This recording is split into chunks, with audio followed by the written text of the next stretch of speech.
afternoon. It is Tuesday, and it is our last edition of the table for Black History Month.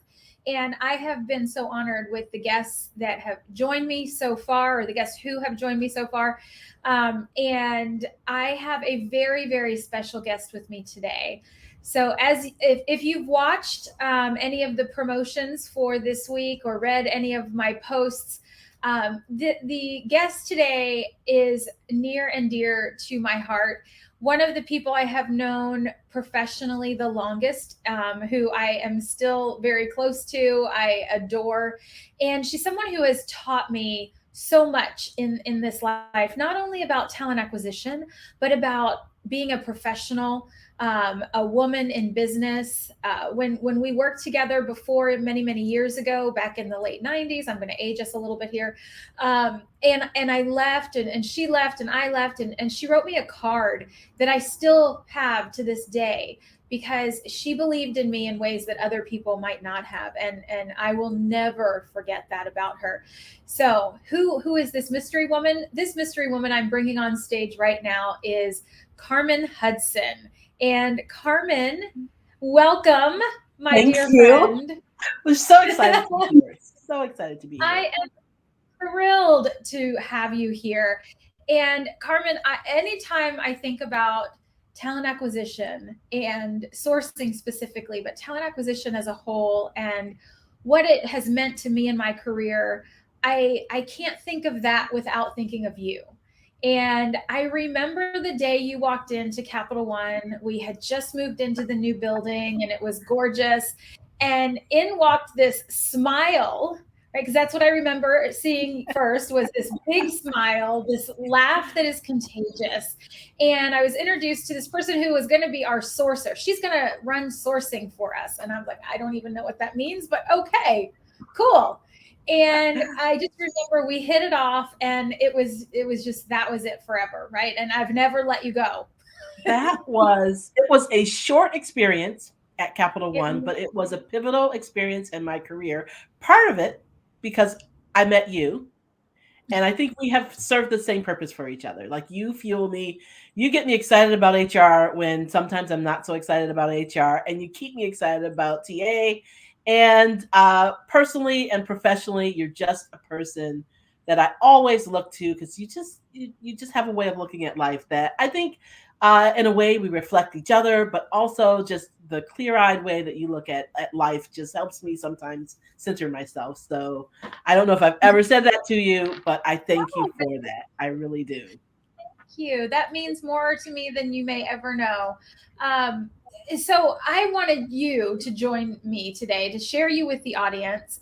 When I think about what Black History Month means to the US, but to the world, because it's celebrated in other places as well, I felt like it was really important to bring forward guests who I could have honest and open conversations with, ask questions of, and not feel inappropriate or awkward in asking, because some of the questions are super sensitive. Some of the questions are questions that I think a lot of people have on their minds, but they don't know how to ask, or they're afraid, or sadly, maybe they don't have a meaningful, deep relationship with a Black person.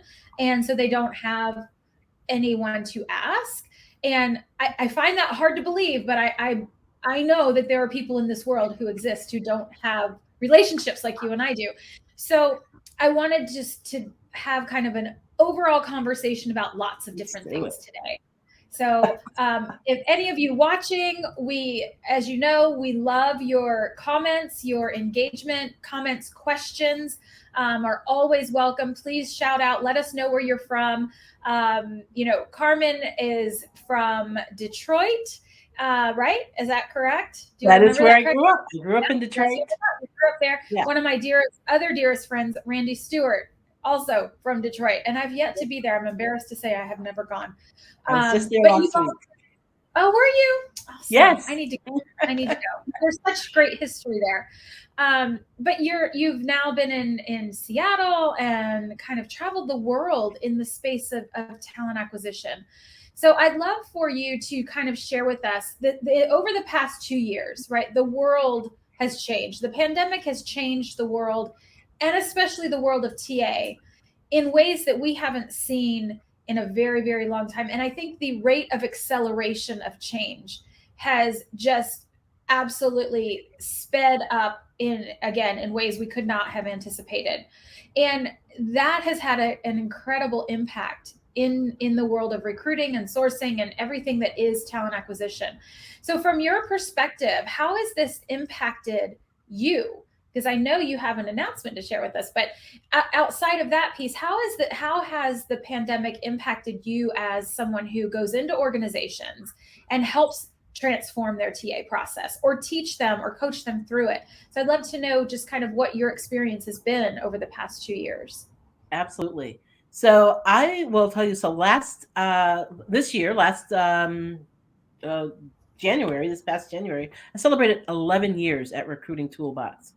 And as a consultant with Recruiting Toolbox, I traveled the world sharing really with all kinds of TA organizations how to do things better, training their hiring managers, training recruiters. And it was fantastic. I loved every minute of it. And 2 years ago, coming off of an assignment, I believe, the world shut down. And so we were all just a little bit shocked. And we didn't know at Recruiting Toolbox what that would mean for us as consultants. We work as sort of a loosely tied together organization where we all go out and we eat what we kill, and we, are introduced to clients, we deliver to clients. Sometimes we do it as team members together. Most times we did it separately. And suddenly, what we did, we couldn't do any longer. If you can just stop and imagine, like, what I did yesterday, I can't do today. And I don't know if I'll be able to do that in a couple of months from now. And in my mind, after reading a little bit about the pandemic, I thought, we probably won't be back to normal for a year. Little did I know. So we put our heads together. We took a couple of weeks, and we thought about how can we deliver this. Now we had been experimenting with delivering many of our trainings online, and we just went full scale into that. And I had a couple of clients at the time. I was very fortunate enough to have clients that said, "Great, if you can do this online, we'll continue. We'll keep going." And that's what we did. And we adjusted along the way. There were things that we learned, such as doing 8 hours online with a group of people all day is not good for anyone. And so we knew that we had to break things down into smaller chunks. And there were some things that we did in person that just didn't translate well online.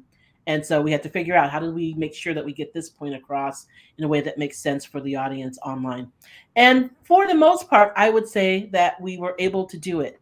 We were able to keep our clients happy, deliver the information in a way that people were able to accept it. And it was an adjustment, but it became, as fun as what we normally would do, which is show up inside of a company working directly with the employees there. So Yeah. it was a quick change, but it forced you to learn. It forced you to do things differently.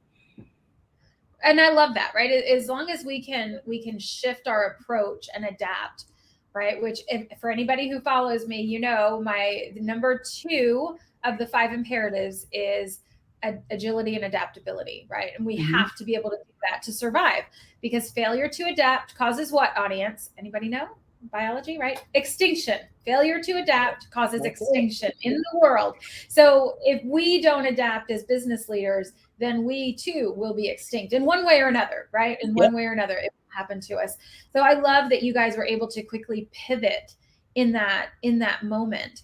For folks who may not understand what you guys do, because when we hear about interview training, we often think about candidates and coaching candidates on how to interview to get that next job. But your approach was the inside, right? You were going from the inside out. You were training hiring managers and organizations on developing not only the right process, but how you execute that process. Am I saying that correctly? You are saying that correctly. So Recruiting Toolbox is we do several things. So first is we help hiring managers understand their interview process, understand what they want to get out of their interview process, understand how they want to assess candidates, what's going to make sense for their organization in terms of the process. That's the work that we do first. We go in and we really comb through the organization, comb through their existing processes, and really help them understand the types of candidates that they're going after and the way that they're going after them. And we make some recommendations around how they do that. And then we train. We train their managers, we train leaders, and we train recruiters how to actually interview candidates to get the kind of talent that they're looking for. And they're Mhm. just typically a few adjustments that organizations need to make in order to be able to get the kind of talent that they're looking for. There are several areas throughout the process that I think are not given enough consideration or time. Yeah. And in that way, organizations find themselves really talking to candidates and walking out of an interview being uncertain about whether or not that person is right for the role. And if that is Mhm. happening to you on a repeated basis, then that typically means that you haven't thought enough and you haven't communicated enough about the type of profile that you're looking for. You haven't thought broadly enough about the type of person who will be successful in the role. You haven't thought broadly enough about how you're going to make that selection. You've only thought about we need an X, and so let's bring in people and have them interview for X. So you haven't thought about how are you going to interview them? How are you going to assess them? What is it that you will hear that will tell you that this person will be successful in the role? Is that too narrow? Is that too broad? Really getting organizations, forcing them to think through the mechanics of interviewing and selecting someone.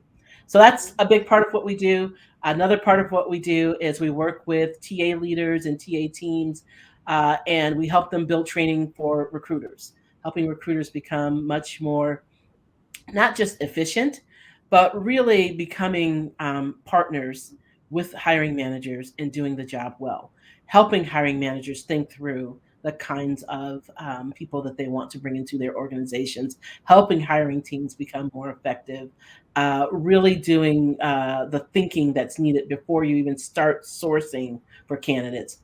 We help recruiters become more efficient. That's my favorite part of the work that we do, really working deeply with recruiters to help them think about issues. I did a lot of work over the past year or probably year and a half in helping recruiters thinking about diversity within their organizations and how to inject more diversity throughout the hiring process, more inclusive Mm. processes, and really how to share what they know with their hiring managers, which is a large part of the problem. So sometimes it is recruiters have a great desire to, and they understand why it's important to ensure that the team becomes diversified. Hiring managers may even feel the same way, but there's something in the middle that hasn't been ironed out, and so helping them figure that piece of it, that piece of it Mhm. out, and that for me is a lot of fun, helping recruiters become more effective at their work. And I love that we get to do this because there's so few opportunities for recruiters to get training. So few Absolutely. opportunities for us to learn how to get better at our work. Yeah. Yeah, I agree with that. And a lot of the work, no surprise, right? A lot of the work I do is very similar to that. I work with a lot of teams in talent acquisition transformation, and it's educating hiring managers, educating employees. So there's definitely, I see the need for the work you all do. I'm doing some of that work, and it's just, my organization is much smaller than you guys, but the need for it is out there. And when we I look doubt at, that you're much smaller. Here's what's interesting. We're a pretty small organization. that's true. There are only 6 of us who are consulting, 7 of us It now. feels so much Yeah. bigger to me. I guess because you've been It around so does. long and I've always That's held you as, it. this big thing. But no, I guess you guys do such great work. So I love that you're that agile though. And being able to deliver what you all deliver with those small numbers is really impressive. When you look at the work you've done um, prior to the pandemic, and then with not only did we experience the pandemic, but we started to again pay attention to social injustices. And it's not like these things ever stopped happening. It's not like we didn't know that um, people with darker skin and different ethnicities were treated differently. But fortunately, the silver lining of the atrocities that have happened is that the world is now paying attention in a different way. And I think there's a little bit more, perhaps not enough yet, but a little bit more attention on creating equity and equality and inclusion. And I would love to know from your lens, right? Not only as someone training TA teams, but as a Black woman who is also experienced the world through your eyes. How have you seen it change? Have you received like increased requests for inclusion, equity, and equality training? Or has it changed anything you've done at all because you've always been doing it? I'm just really curious how you're seeing that shifting. It's really interesting. So I would say that our training, even our typical just interview training, we ensure that we've always ensured that diversity has a place within that. It is actually really at the basis of what we train, because if you aren't open to opening up that funnel, if you aren't open to exploring really the kinds of talent that really will fit into this role, then you're likely not going to get that either elevated talent or that greater number of talent. You're going to miss out. And so that's been at the root of almost everything that we have always trained. As I think about my career, there are always these spikes. There was Rodney King, spike, right? There are all of these uh, incidents that happen, and then there's a greater amount of attention paid to diversity and inclusion. And then it kind of fizzles out, and then it will come back because there's another spike or another incident of some sort. And so that's what I sort of see happening here. Because if I go back and I look at 2 years ago, and I look at um, just sort of how the conversation started, and the enthusiasm that came with that from organizations that said, okay, we're going to put more time, we're going to put more dollars, we're going to pay more attention to the type of people that we're bringing into our organization. And then, so 2 years later, I go back and you take a look at if you look at some of the Silicon Valley companies, they're great about posting what's happened in their organizations, and they'll do an annual review of the people that they've brought into their organizations. And those numbers Mhm. haven't changed much. The interest was there. It looks a little bit hard. It fizzles out. Yeah. And so I have seen this. However, and people are like, how do you stay hopeful? How do you stay positive about this? Because the numbers are changing. Because the numbers of diverse people in this country are changing. Because our organizations, they already don't look like what they looked like 10 years ago. 10 years from now, they're going to look significantly different. And so these small efforts that we've been trying that have fizzled out will come back to attention again, and we will go at it a little bit more, and we'll get a little bit more of an improvement. It is a slow process. It is a frustrating process. It is not, since I've been in this business far longer than I want to admit, it is not something that I think we should be. Um, I'll just say this. Uh, we are getting better at it, but it's so incrementally small that it feels like it's nothing. But I do think that the doors will open soon, that we will make larger changes just because of the force of the way that our population is looking. And the need for workers in a lot of different roles. And uh, in addition to realizing that organizations, in order to reach their audiences, to reach their customers, are going to have to start to reflect that. Mhm. So we'll see more of it, but it's happening way too slow for me, I guess.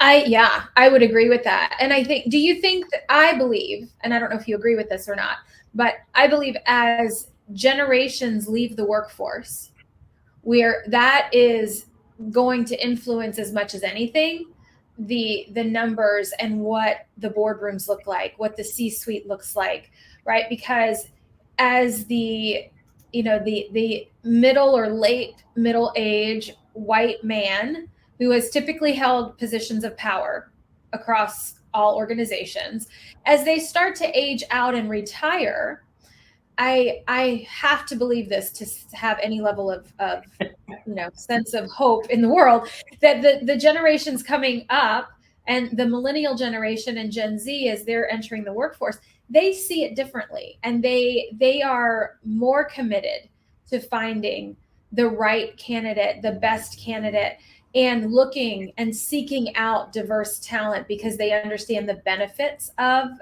the diverse talent.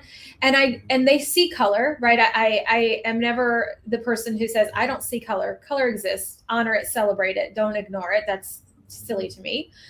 They see color and they celebrate it for what it is, but it is not a barrier to entry into any levels. That's how I'm seeing things evolving. I don't know if Exactly. you see that as well. So I think Well, that is hopeful. I would love to believe that, but I think people are staying in the workforce longer, which is a great thing. People are healthier, and that's fantastic. And I think everything that we see from the political strife that we're experiencing now is a little bit of push and pull. It is young people saying things can be different. It is older people saying I like things the way that they are. And so there's a little bit more resistance, I think, than we would like.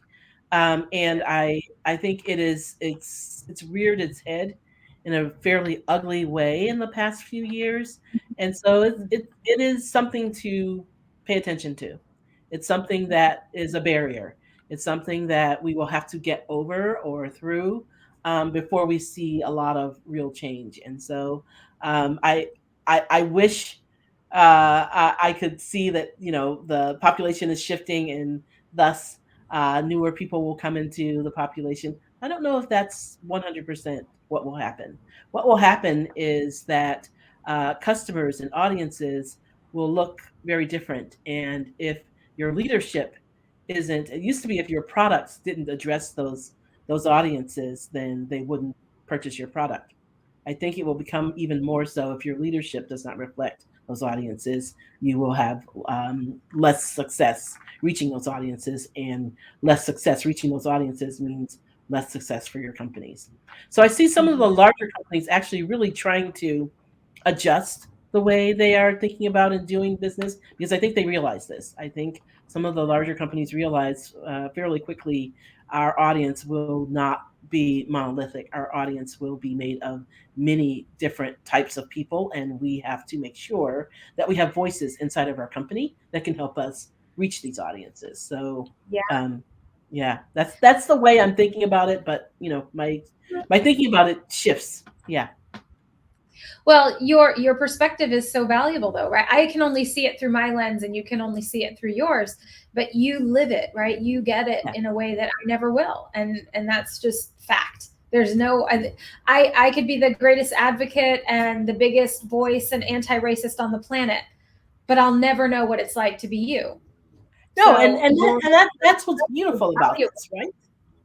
And the same with me, right? I see things through a certain lens, and sometimes I have to pull back and say, but this is the lens of about 20% of the population. This isn't the lens that everyone in this country lives. And so let's make sure that we understand that, right? We understand that this Yeah. affects a pretty significant number of people, but it doesn't impact all people, right? And all Right. people are going to respond in the same way.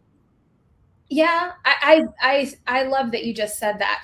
So in the past year, right? And obviously you've known me for a lot longer than that, and my commitment to equity and equality and inclusion is goes very very deep and is not just about TA. But when we talk about these types of conversations and what is okay to ask and what isn't okay to ask, and how do you push back and how do you get people to see things differently. One of the, I think, flaws that is happening today in the D&I space is that it was a reactive moment to what was Mhm. happening, as you mentioned, right? So there's the spike, and everybody needs a chief diversity officer. Everybody needs, this new strategy. And I'm not diminishing the fact that we need all of that. But are we doing it for the right reasons in the right way? Or are we doing it so that it's window dressing? Because I see a lot of that. And that's where I see a lot of failed initiatives, because it's not an initiative. It is a part of the DNA of your organization. It is part of the through line of every email, every interaction, every point of connection. And if we treat it like something we're going to take off the shelf today, oh, we're going to do diversity today, here we go, and we wonder why it doesn't work. And the other side of that is I'm seeing a lot of folks leading D&I. I love their passion, but they're treating it like they're in a pulpit and they're preaching versus understanding how to operationalize and actually change minds and hearts to understand why this is so valuable. So through that lens, if you were to give advice or coaching to a TA team who is trying to bring in a more inclusive slate and be the advocate for widening the net and why it's valuable, but they're getting pushback, because I literally have, I know of a CEO of a global company, multi, billion-dollar company, and it is a white man. I don't know how old he is, but he doesn't believe that privilege or inequity actually exists. Mhm. So they can only have diversity and inclusion. They can't have diversity, equity, and inclusion. They can't talk about privilege. There's all these parameters around what he will allow within this organization. And I'm not part of the organization, so I don't see it on a day-to-day basis. But if I imagine if I was working there and I wanted to influence this is going to be a pretty heavy lift for me to be able to influence if I don't have the agreement at the top of the chain. So how would you go about coaching those folks to maybe influence those minds to change a little bit? It's really tough, and I've worked with several organizations, and there's always this disconnect, I'll call it, when it comes to actually implementing new processes or implementing how decisions are made, and leadership. And there's usually some sort of chasm between um, ensuring results and ensuring that we are staying true to whatever our approach is to diversity. And that might mean that bringing in someone for a particular um, role might mean that you have to slow things down. And the managers are saying, no, we want to speed things up. So now suddenly you have diversity and recruiting uh, really going head to head with the business, and helping brokering that conversation becomes our job as the recruiter. It's either we're brokering it or we're not, right? And we are trying to figure out, it will the organization will be willing to slow down or it won't, and we will likely get diversity or we likely won't. And so it becomes, I think, our job to speak up and to point out, here is what happens when we go this fast. It's because we haven't had the opportunity to look in a wider network of sources for candidates. And if we don't do that, we're likely not to get the diversity that we're looking for. And making sure your leaders understand that. And if we do this repeatedly, we will likely never get the diversity that we're looking for. And so we will not become a diverse organization. So this over here that you've said is important won't ever happen. And this is a failed approach, and I have seen this so many times at the very beginning, right? At the very beginning of oh, we want to do this, oh, but we don't want to slow down. So there are trade-offs in almost everything that we do, and the slowing down may what I've worked with another organization. The slowing down actually means that we slow down for a time, and then we're able to speed up. That our sourcing becomes so much better and so much wider and so and spread that we actually become better at recruiting for this role. But it takes a while for us to get there. But if those agreements haven't been made in the beginning, then it's very likely that the efforts that you make will fail, and that is our job, I think, as TA professionals to stop and have that conversation instead of just going faster. Instead of saying, hey, we have this new diversity program. Oh, but you want to go fast? Okay. No, it's our job to say, wait, let's have a conversation. Let's talk about what going faster means. And let's be honest about that. I think the other piece of it as TA is we've promised things that we can do things in a time frame that our numbers do not allow. We have 3 recruiters on our team, and we can get you 200 hires in 6 months. That is a lie, right? Unless you are not doing any kind of assessing the talent whatsoever. So stopping and saying, you know what, I'd love to be able to do that. I won't be able to do that. Let's talk about what we really can do, and being very, very, very clear about what we can do, and especially in the realm of diversity. Organizations, it's very easy to write a beautiful statement and to agree to a beautiful statement because individually we all agree. Business process does not always agree. Business Yeah. process is built on speed. And I will tell you, there are faster ways of getting to candidates. And if you are fine with slowing down and figuring out what's broken in our process, are we hiring in the right way? Are we able to keep the diverse people that we hire into our organization? What are we doing about that? Really Mhm. thinking about it holistically and slowing down and doing the right things. That will get us what we need faster, but that's hard. It's a hard sell. It's a hard It sell. is. It is a hard sell, especially because the one of the primary metrics used in TA is what? Time to fill, Time to which is a fill. flawed metric because in some ways, yes, it makes sense, especially in volume recruiting, right? Okay, time to fill is an accurate measure from a volume recruiting perspective, but is it an accurate measure or a standalone accurate measure when you look at recruiting for individual roles? And it's one of the things I encourage a lot of my clients to start moving away from. Yes, it is a data point, but it is not the only data point that It's not the matters. only data And we have point. to look significantly greater at the metrics that matter for measuring quality, for measuring efforts, for measuring diversity. There's so many other data points that need to be baked into that, and so many organizations only look at time to fill, and it is incredibly frustrating when we think about that, because there's that triangle, right? Do you want it Right. good, fast, or cheap?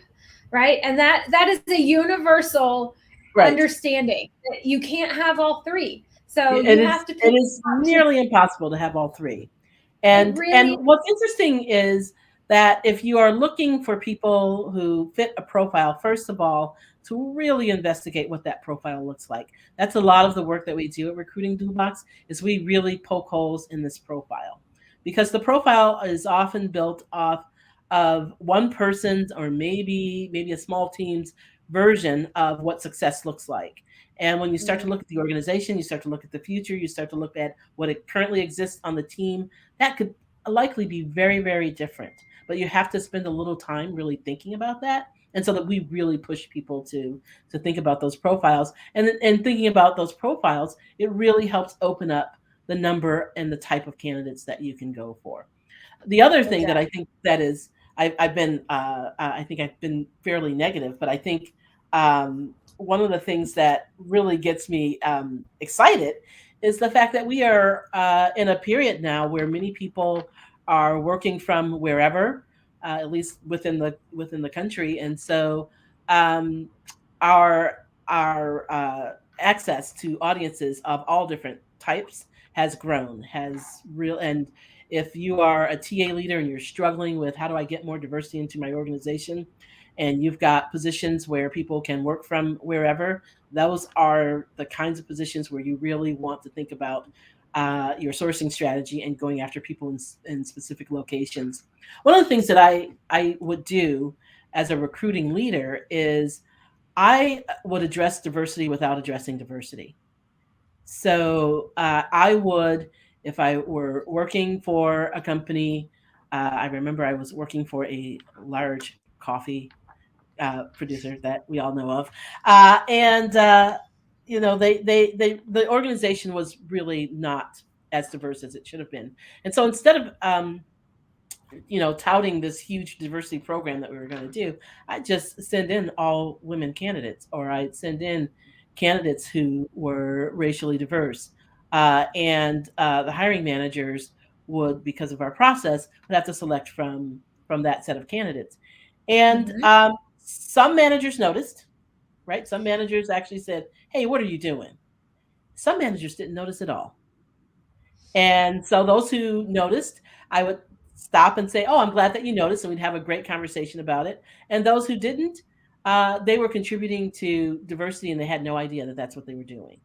So that's one way I think of really getting your hands around at least the recruiting side of diversity, and that is bringing different candidates into your process. And you don't need permission to do that in most cases as the Correct. recruiter. You don't need any permission to do this. And if you get stopped, and if there is a conversation to be had about it, let's have that conversation and be ready to have that conversation.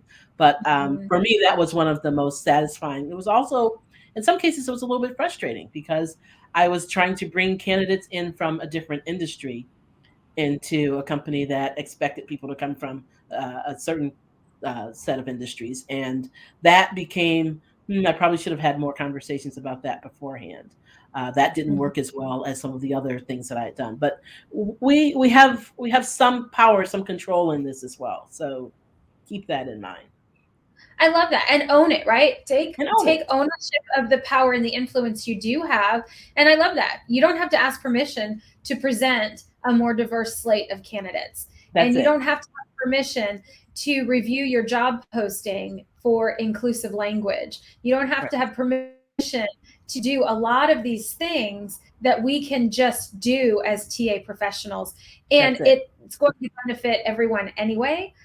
There's no permission needed to Right. take ownership, step into that power. And I love that you said that and that you shared that with us, because one of the things I do find with the TA teams I coach and the HR teams is that we have a fear-based culture, because whenever we make mistakes, it's so incredibly visible to everyone in the organization.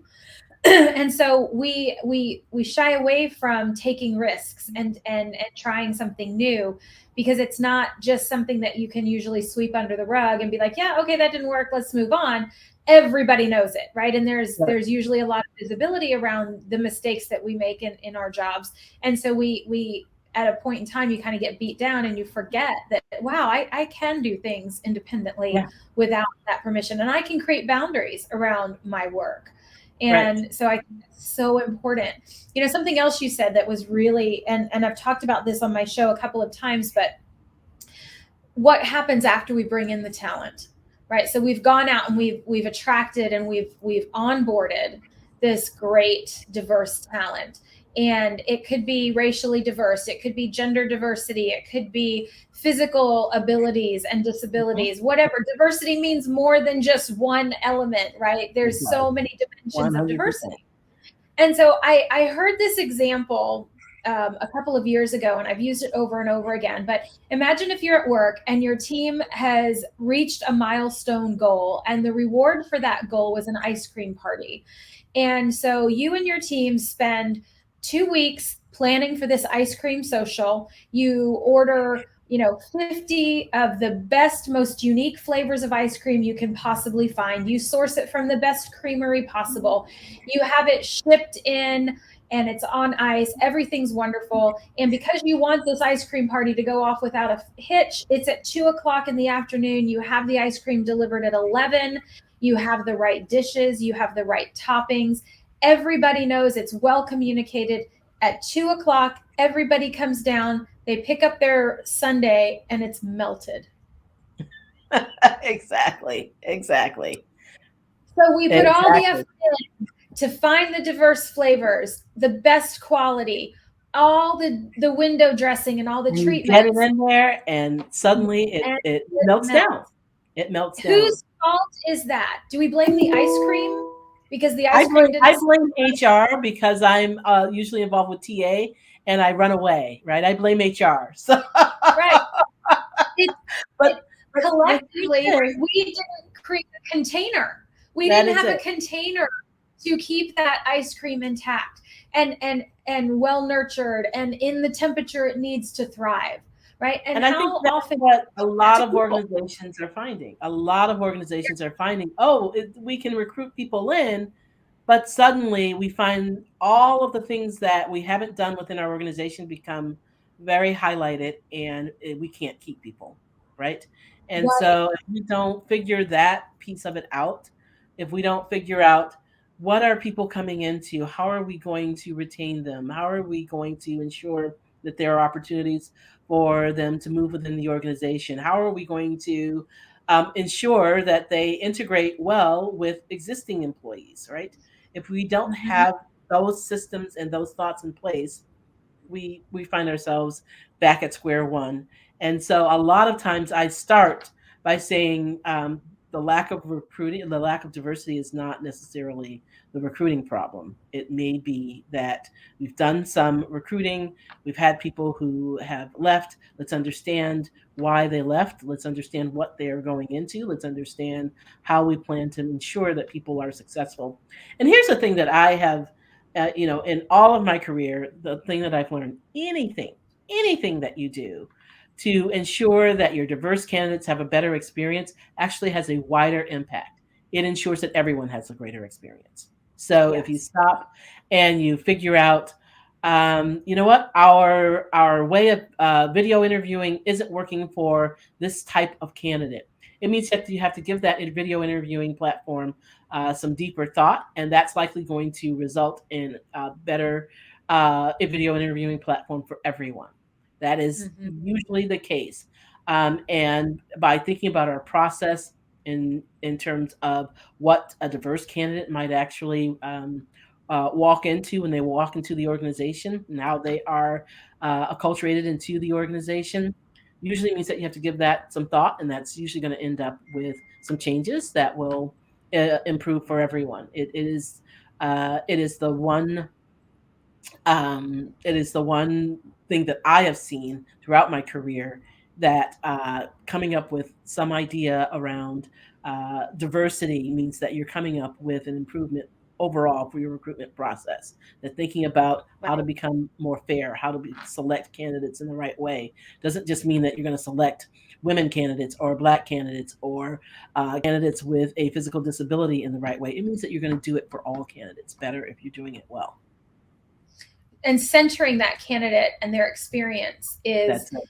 the most important part of all of that, right? Because we could, yeah, and I've seen this happen where in a company I worked for, we hired an individual who was in a wheelchair, and he was hired, and there was one elevator, but for him to maneuver to get to the different locate, like it was such a Mm-hmm. challenge.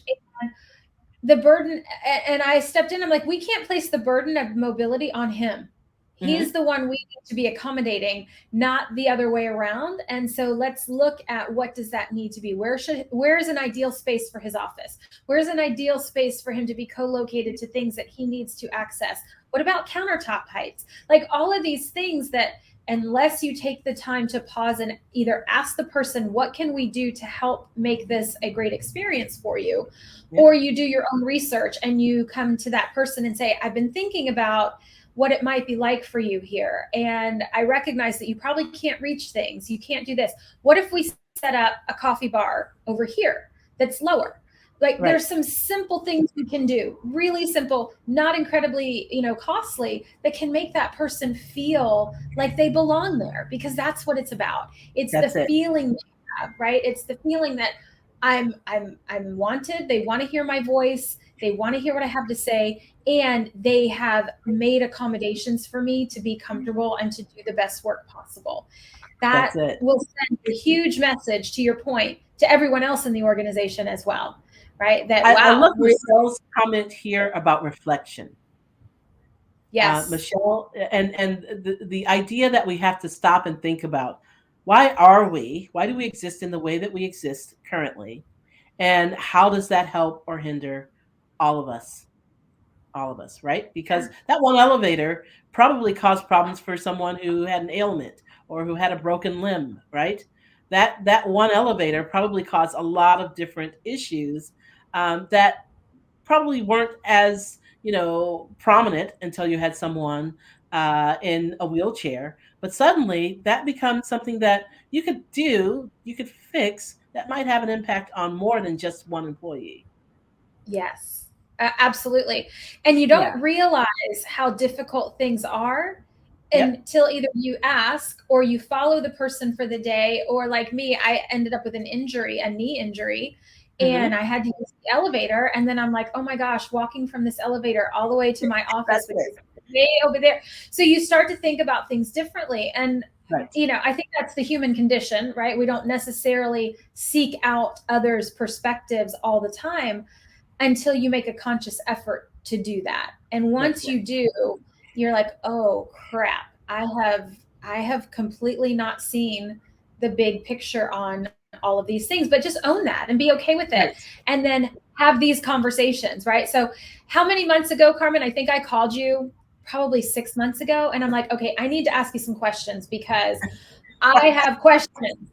And if I and because there is a contingency of people in the world, and I'm not saying they don't have a right to feel the way they do.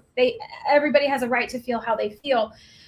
But there is this perspective out there today that says if you're a white person, don't ask me, the black person, about my lived experience. Go do your own research and figure it out yourself.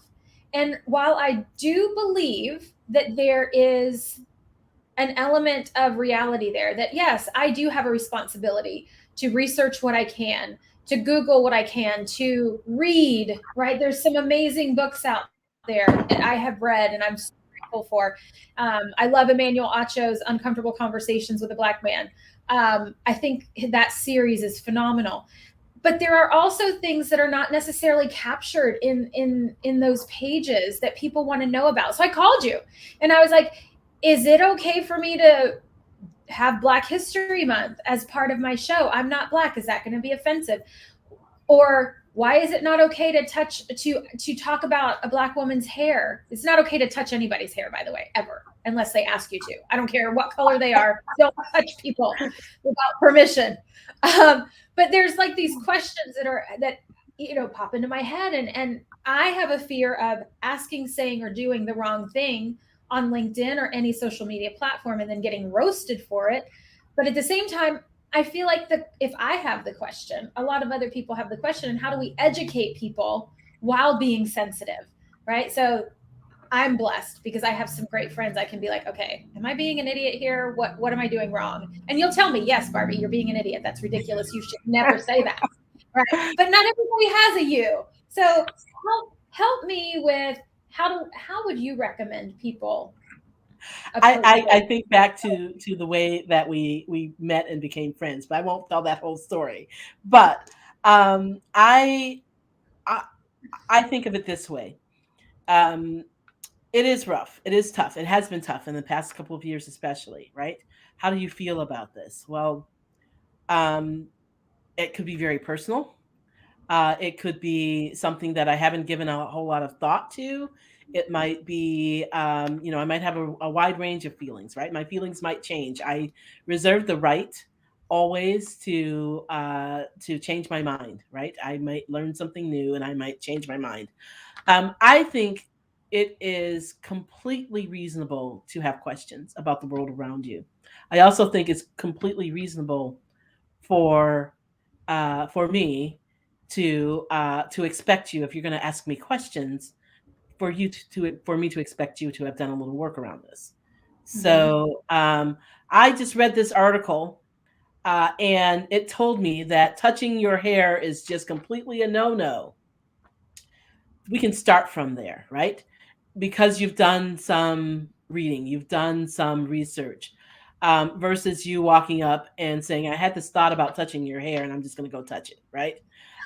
So those are two different places to come from, and I Yeah. think people get excited about a topic and they just want to dive in. They want to get as much knowledge. They want to learn as much as they can from whatever sources that they have. And sometimes it's just easier to ask my friend than to do some work. But I will tell you this, especially around, I will say around almost all diversity, but I know this for certain around Black history. There's a lot that has been written. There's a lot that is unknown. There's a lot that's not shared. Our school systems, as you know, are seeking to share even less.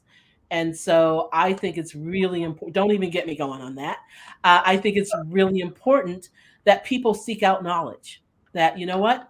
I don't know about this topic. Let me do a little work and see what I can learn. And then I'll go have a conversation with my friend and we can have a better, deeper conversation, well, where we both may walk away with greater understanding. Yeah. It is not just a one-sided, I want to pull all of the knowledge that you have out of you, and then I walk away and you leave me with not even an idea of how you're going to use that knowledge. So I think it is really important that people spend a little time getting to know whatever set of information that they're looking for.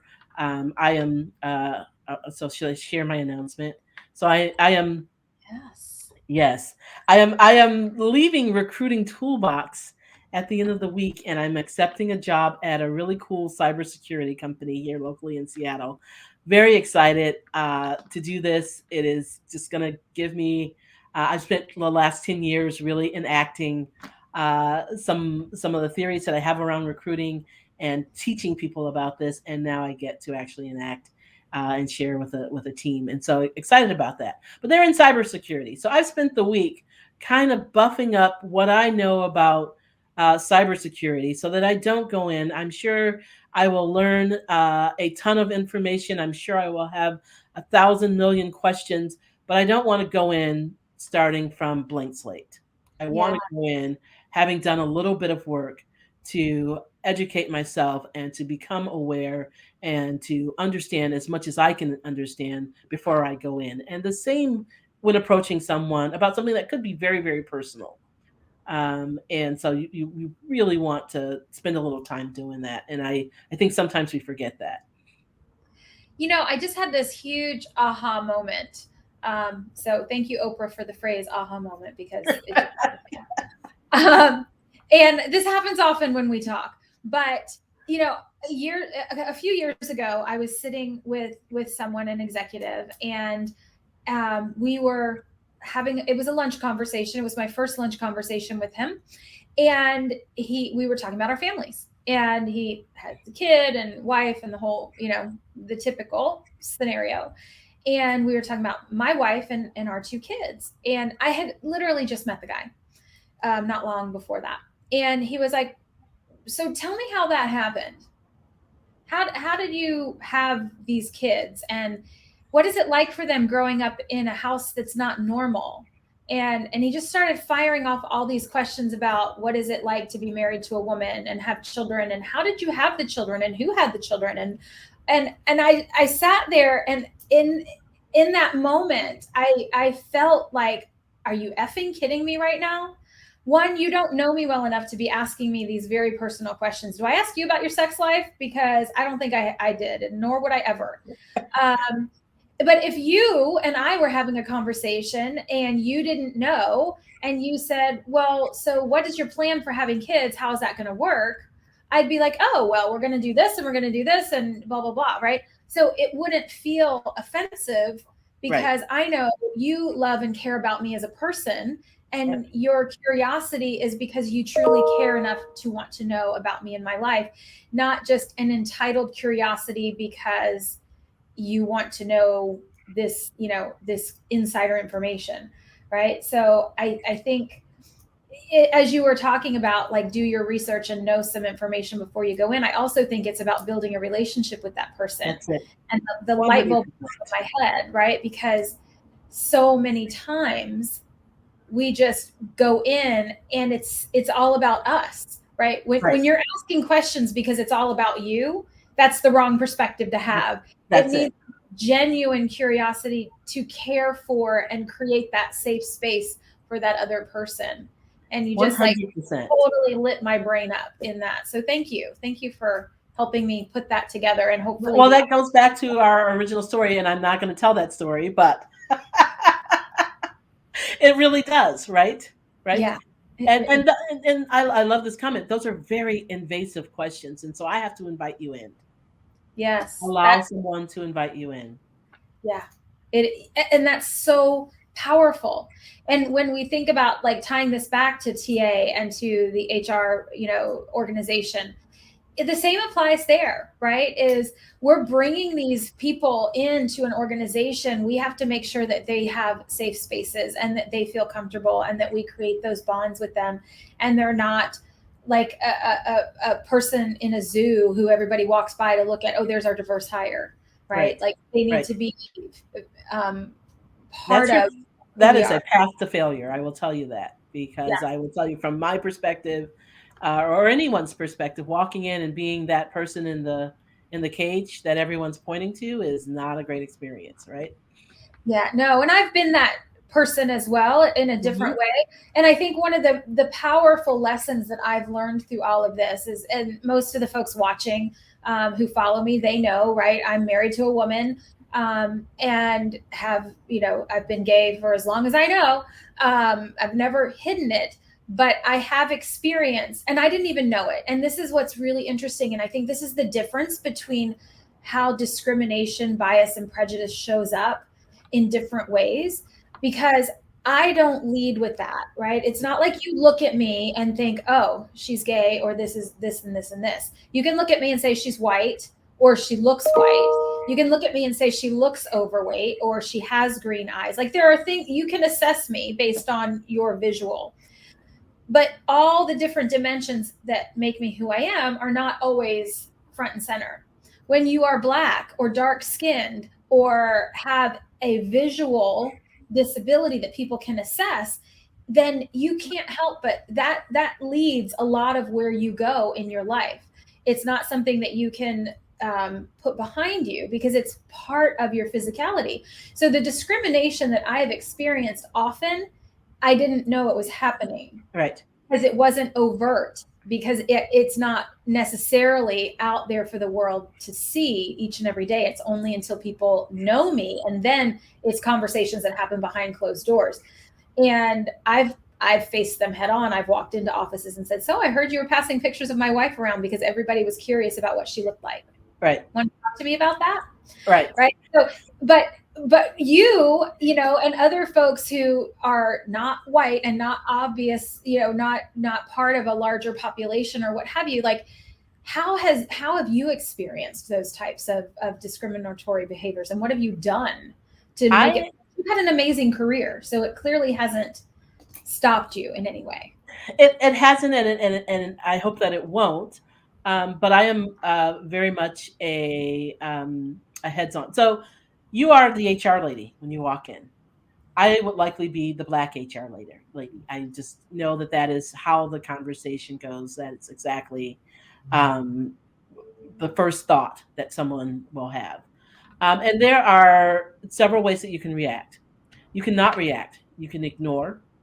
You can take something head on, or you can do some kind of, something that's in between, right? And so it depends. For me, it becomes a depends, right? You're meeting me for the first time. You are having a reaction to the fact that I'm black. Maybe you don't realize that I'm black, and suddenly you have this knowledge. Um, Most of the time, I ignore that. That's your problem that you are going to deal with, and I am not going to spend a whole lot of time on that. If it is something that becomes a larger issue, I have learned to stop and to take stock first of how whatever this issue has done, how it's made me feel. Mm-hmm. And sometimes we don't do that. Sometimes we react without first understanding where do I stand on this? How do I feel about this?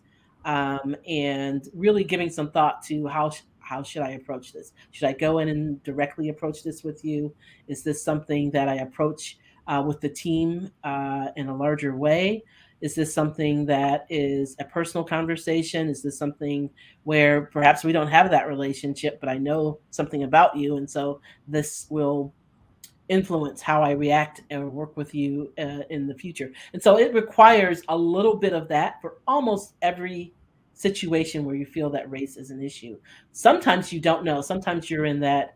that gray area where this could be something that is related to race, or maybe it isn't. I don't know. Should I ask? Should I figure it out? And again, these are questions that I've learned to first ask myself. Do I care? Does it matter? Will it help me achieve my intended results, or will it hinder me? Is this something that is going to help me move something a little bit further? Is this a blocker that I need to get out of the way? Really doing that kind of analysis. And that's why I think you hear when Black people say, or people who are more diverse within an organization say, I'm tired. Yeah. Because it does take a toll on you. It does take a Well, toll to figure out, are we in the gray area, or was that a direct comment? I don't know. How does this impact me? How am I going to respond? And in order to in order to move forward in a way that is true, that makes sense, you have to do that. You have to take the time to do that. Does mhm. that take a toll? It does take a toll. Well, just the weight of all of that, like just you talking through that. In my brain, I could see you going from here, and every time it just makes you a little smaller and a little smaller and a little smaller because the weight of everything, right? That you're trying to do your job. You're Right. there. You're hired to do a job, to deliver something, and to exist in this world Yep. as a human. And how many white people walk into a room and have to filter through all those questions? Not that they Or don't have filters, but they don't have that filter, and it doesn't show up as soon as that filter. right, it could be very, Yeah. very different. I've never Right. walked into a room thinking, "Oh, are they going to judge me because of the color of my skin? What are they thinking about me? Who are they? What do they see me as? How do they perceive me right now?" Right? That's not what goes through my mind when I walk into a room. I've never had to think about that. So I wouldn't assume other people are thinking about that. But I have been the only white person in a room before. And I have felt what that was like. I was like, Right. oh, this must be what it feels like to not see anybody Right. who looks anything like you, and to wonder, am I going to say the wrong thing? Am I going to step on somebody's cultural norms by reaching over and asking if I can have that pen, or you never know. So I have had some of those experiences, but not each and every single day of my life. And Yeah. I can only That's the difference. imagine That's the difference. that's the And part of it for me has been there are some things where I will walk in and I know that I am the only Black person who's going to be in this room. Being a trainer, right? Walking into situations all over the world, I am going to be the only X walking into this room, and probably the only who has in the last 5 years. But I have removed that from my sensibilities.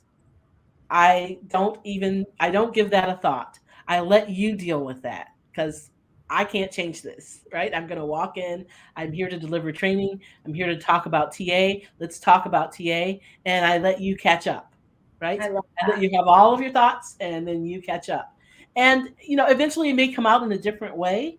Or quite frankly, most times it doesn't at all. By the end of the day, it doesn't matter. But if I stopped and I dealt with that every single time, I'd slow myself down. And I Right. decided a long time ago, I'm just not going to let that slow me down. How you respond to me. Now, if there's some, continuous reaction, then we have to deal with that. But most of the time, it's shock, or it is surprise, or it is, what does this mean? I'll let you work through that. I love that. It makes me think of Don Miguel Ruiz's book of the Four Agreements, which I'm sure has been near Yeah. and dear to me forever. I've probably given you a copy because I give it to a lot of people. But one of the Four Agreements is, take nothing personally. What your opinion of me is none of my business. Yeah. And if we can keep that in mind, and it's hard at Mhm. times because it can impact us. Others' Yeah. opinions of us can impact us if they weaponize those opinions. But for the most part, I love what you said. Like, you let them deal with that on their own, because that is what it's their journey, right? Right. So you're on yours, they're on theirs, and hopefully we can come together Yep. and share this moment in time, or this experience, or what have you. But you're not there to define their journey for them. They are. Yeah. I And like by that. doing that, you allow yourself the freedom to focus on what you're there to do, and that's really what matters. So that Yep. I think that's really a very smart and and kind way to deal with it, kind to yourself and kind to others, because you give them that space to figure it out on their own, and they choose to or they choose not to.